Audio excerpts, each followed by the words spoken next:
But hats off to Nicholas Tran. He's got 299. Seth Freeze will have to fight for, I don't know what the prizes are, but he will move to the fight for third place. Um, but hey, good effort for both of them. But as we immediately begin, Tony Richardson versus Stephen Harrison, um, and let's see what. Wow, who's playing that ball? Is that? Oh wow, Stephen Harrison. Okay, he's playing with the Crux Prime. That's a very interesting angle to play. I've tried that myself, and it is not easy. But we're just getting right into this. No reason to wait. This video is already going to be long enough, and I know it. So I hope that all of you have grabbed your snacks and your drinks, because this is going to be quite the lengthy video. I know it. I feel it. But Stephen Harrison using that Crux Prime really, really well. I'm impressed. I mean, that on this pattern, that's tough. But Tony Richardson, I don't know, what is that? Look at that. He's just maxing out everything with the tilt and the... I don't know what that is, but that has got to be one of the most interesting angles to play. A lot of you may call freaking hacks on that, but I don't know where he learned this idea.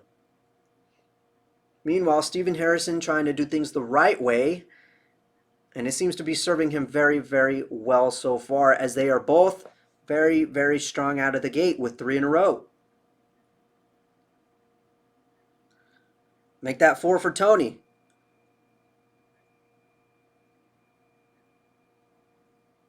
What's Stephen going to do?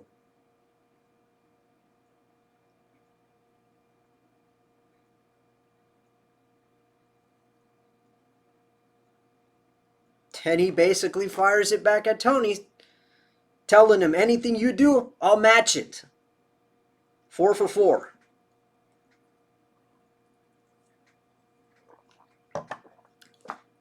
Dude, that has got to be the weirdest thing I've ever seen. Well, hey, eventually when you've played the game long enough, you find easy ways to beat the game, right? Well, as Tony goes 5 for 5, I gotta tell you, I'm a little stunned. There were some stunners in this tournament. For those of you who weren't able to see all the results that unfolded in this tournament, there were some stunners. For example, AJ Sapita, he participated in last year's tournament, and he was in this year's tournament. He probably showed the biggest improvement ever in the tournament thus far, because he participated in the first one and he completely flopped. I don't even think he made it out of the group stages. And then suddenly here we are, and he decided to train harder than Rocky himself, because he made it out of the group stage and he got as far as the quarterfinal. And probably the biggest shock of all of that was the fact that he eliminated Reister Rooster. That's right. If none, for those of you who are wondering who the hell is Reister Rooster, he happens to be probably one of the most legendary players of this game. If I'm not mistaken, he is the first ever person to ever get 300 on every single pattern in this game. And he eliminated him in the round of 32. And then he made it to the quarterfinal. No, actually, no. I think he eliminated him in the round of 16. And then, yeah, he made it as far as the quarterfinal, but he was one of the unfortunate ones that got stopped in his path by Tony Richardson. And but no, seriously, hats off to him for putting in such a good fight, such a big improvement. That goes to show you, if you put in the work, if you commit, you will see results. But man, this has got to be insanely crazy. I've been talking so much that I haven't even realized what is unfolding here. Tony Richardson is 9 for 9, while Stephen Harrison is literally right on his tail.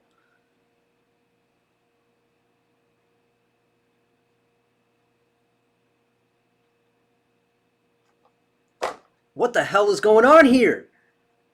9, 9 in a row. Bo Derek. Could we actually see this happen? 2 perfect games? Something that has never been done? It just might be possible. It just might be possible. We have a perfect game. But I'm not surprised because it's Tony Richardson. I mean, remember what he did in the final last year? So many perfect games. How many strikes in a row did he get, man? I don't know. But now Steven Harrison has got the ultimate pressure. Because he's the one who has to deal with closing it out. And he is 2 away from doing that.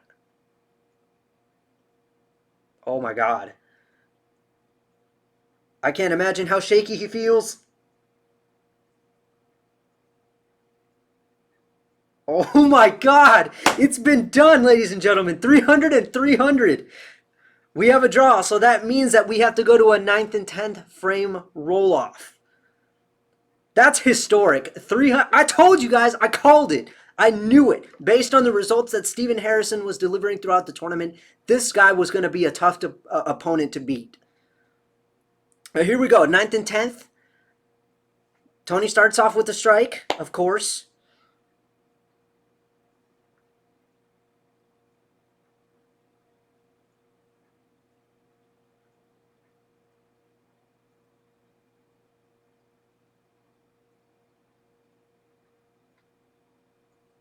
And so does Steven. Pressure is not even on the minds of these two gentlemen.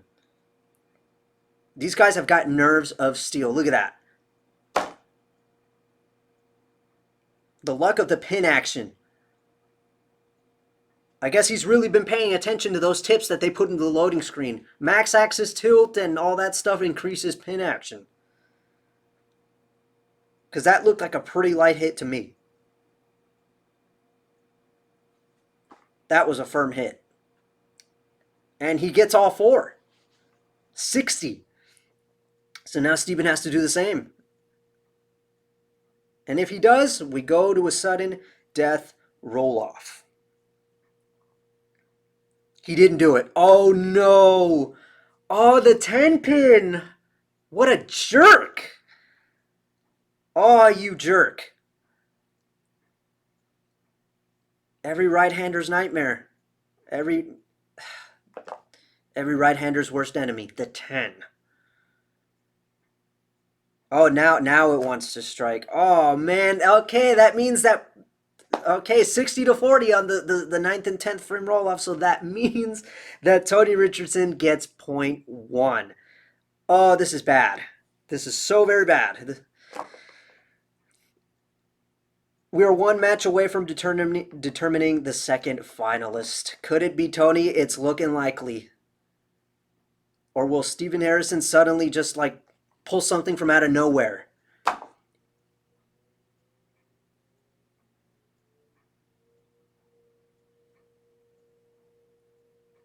Do I really want to say that he needs a miracle at this point? I don't know because his skill level is so high. But then again, look who he's facing.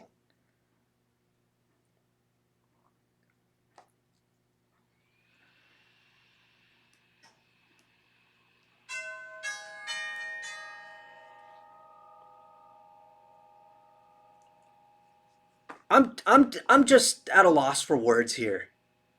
How do you play that line? And how do you do it so consistently? And I gotta say the same about Steven. I mean, like, to use a Crux Prime, a ball that reads the lane so early and hooks so strong on the back end.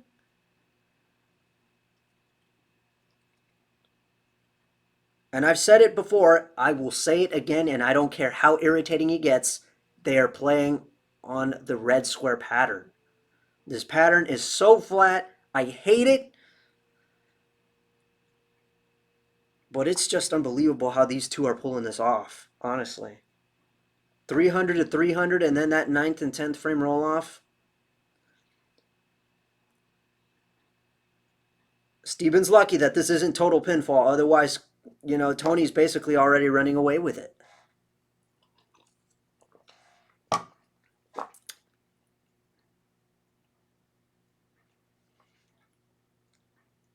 Are we really about to have a repeat? I mean, I know it's too early to call because we're barely getting into the 5th frame here, but Knowing what these guys just did in the first game, I feel like their mental game is not even, you know, it's not even drained. The nerves don't even exist for these two guys. Are they even human? I don't know, but I'm just shocked. I am shocked by this.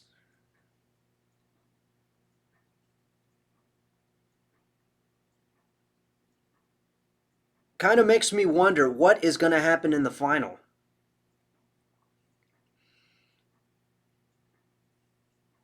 Is it going to be anything like this? Will it be any crazier?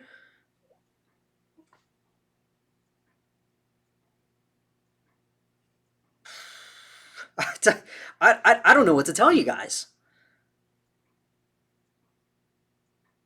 This is ridiculous.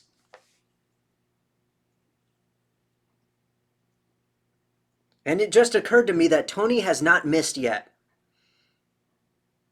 Because he got 300, he got all four in the ninth and 10th frame roll off, and he is now 7 for 7 here. He has not missed.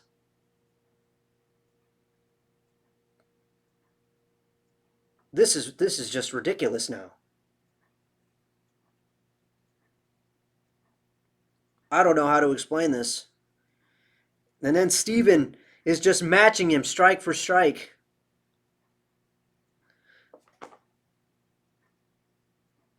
Good thing I brought my drink because I don't. My mouth is so dry.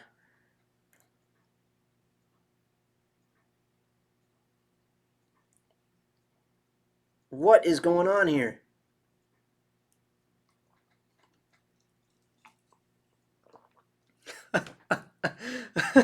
Oh my god.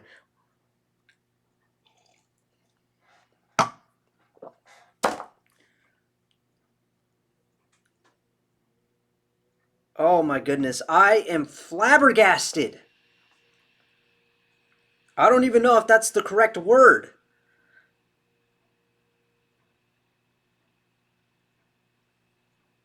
What sucks is that one of these guys have got to go. Somebody's going to have to lose. One of these guys is going to have to go to the fight for third place against Seth Freeze, while the other goes to the final. I'm getting a headache. This is just too much. This is overload.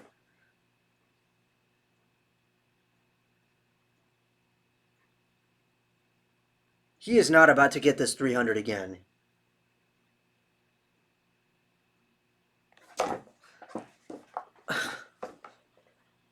Okay, now I'm getting irritated. This is ridiculous. How?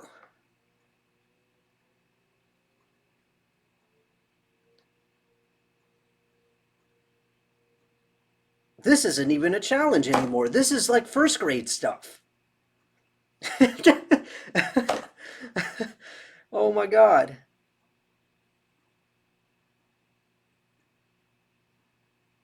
The question is, will he give in to the pressure here? Nah, he won't. He won't. Why even bother? Why even bother asking these questions? Why even bother? It's just too easy. 300 at 300 again. What is wrong with you two? We got to go to another ninth and 10th frame roll up. This is the craziest matchup I have ever laid eyes on. I don't know if I'm ever going to see anything this crazy ever again. Not one, but two back-to-back 300 finish games. Two ninth and 10th frame roll-offs.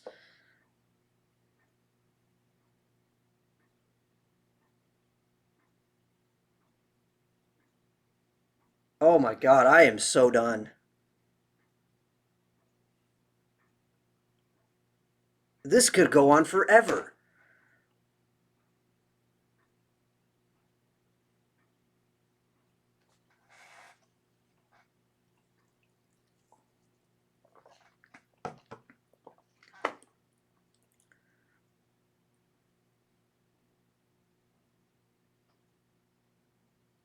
Nobody made a ball change for this round. Not one person. Not one ball change, not one adjustment. They were all 100% confident that they could get by with what they had. They came prepped. They came prepped. They were ready for war.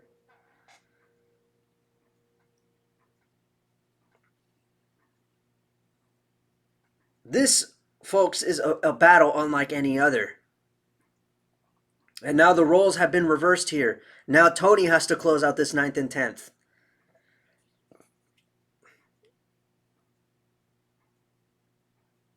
Will he fall victim to the same thing? No, he will not. But he still has one more. Are we going to go to a sudden death roll-off? Yes, we are. It's still not over. We're still going. We still got to do this. Dear Lord. Okay, everybody, after some delay, we can now finally begin this sudden death roll-off. And as you can see, Tony starts off as he always has been, striking. Yeah, I have to apologize for the quality here. Unfortunately, when they sent me the gameplay, it came out like all messed up. Like it came out like super fast, so I had to slow the video down on my editing software. But yeah, it's gonna have to look like this. But yeah, you see like all slow like that. So yeah, there was nothing really that could be done about it. So something is better than nothing, I guess we could say. But Stephen Harrison continues to keep this roll off alive as Tony Richardson is determined to try and finishing it.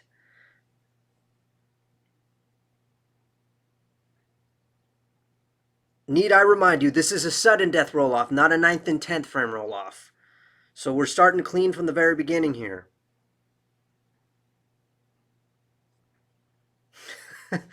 Oh, God. Is this ever going to end?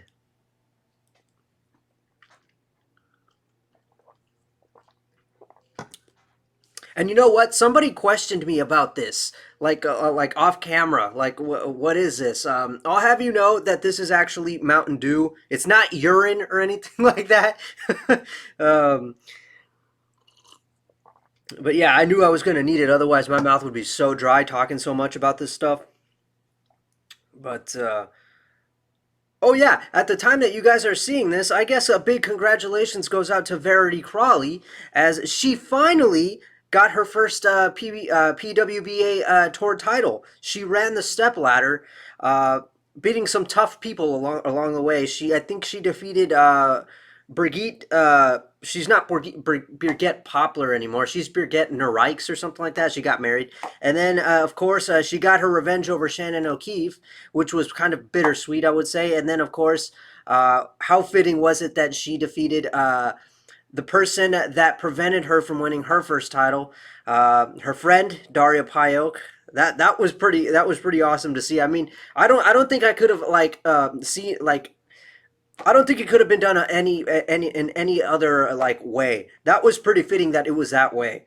Beating somebody that has beaten her in the title match twice, and then of course Daria Payok beat Verity for her first title, and now it's the other way around. And she ran the stepladder using nothing but a promotion. How about that? Of course, Belmo heard about it. He sent out his congratulations as this roll off is still alive as we go into the 5th frame. I am so sick and tired right now. I am so sick and tired of this.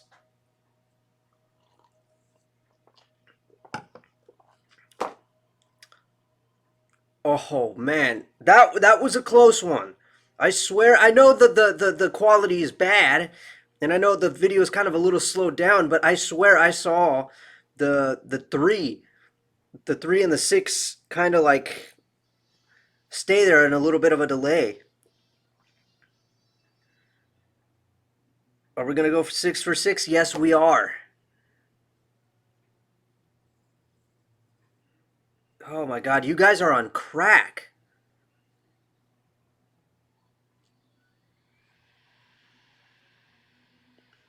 Oh yeah, that's another stunner that I gotta point out. Don Perillo or Don Perillo, I can't remember his name. He's a well-known player of the game, pretty good one too. He caused a stunner in the tournament also. I think he made it as far as the quarterfinals or the round of 16 last year. He flopped in the group stage, like Germany in the World Cup, completely flopped. I later found out because he was smoking weed. So that was his excuse to me. Don't ever try playing the game when you're smoking weed. Actually, you shouldn't even smoke weed at all. I'm against it. But well, whatever.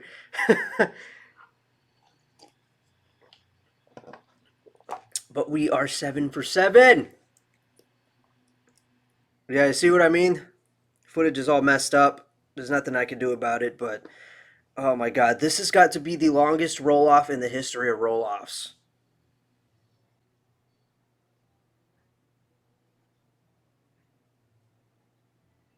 Well, he got lucky there. He got lucky. You saw that 10 delay in the 10 there. I'm pretty sure it wasn't the slow quality here.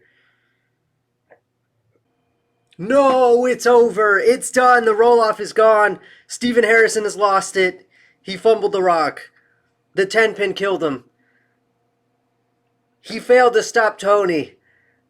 Tony Richardson has claimed yet another victim. He's going to the final. There we go. It's set.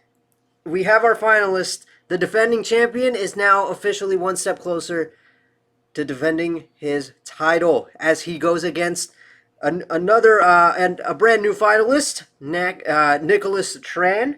So there we go. It's done. It's over. May you gutter the rest because this roll off is done. But man, what a game!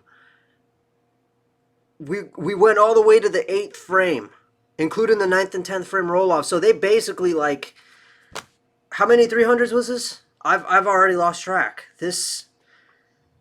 That has to be one of the greatest games ever played. I don't even know if the final will be as good as this.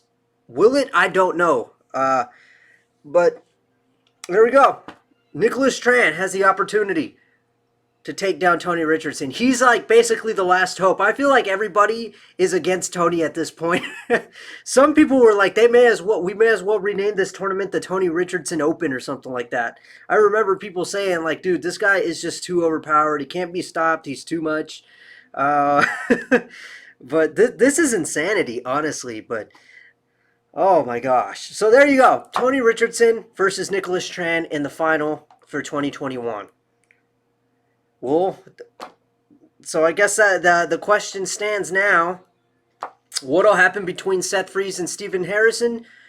Will Tony Richardson successfully defend the title? Or will Nicholas Tran pull off the shocker like Tony did to Javon Lee last year? We'll have to wait and see. Until then, that is all we have for the semifinal round. I thank you guys for watching. I am Frank the Tank. We await the final. Thank you very much.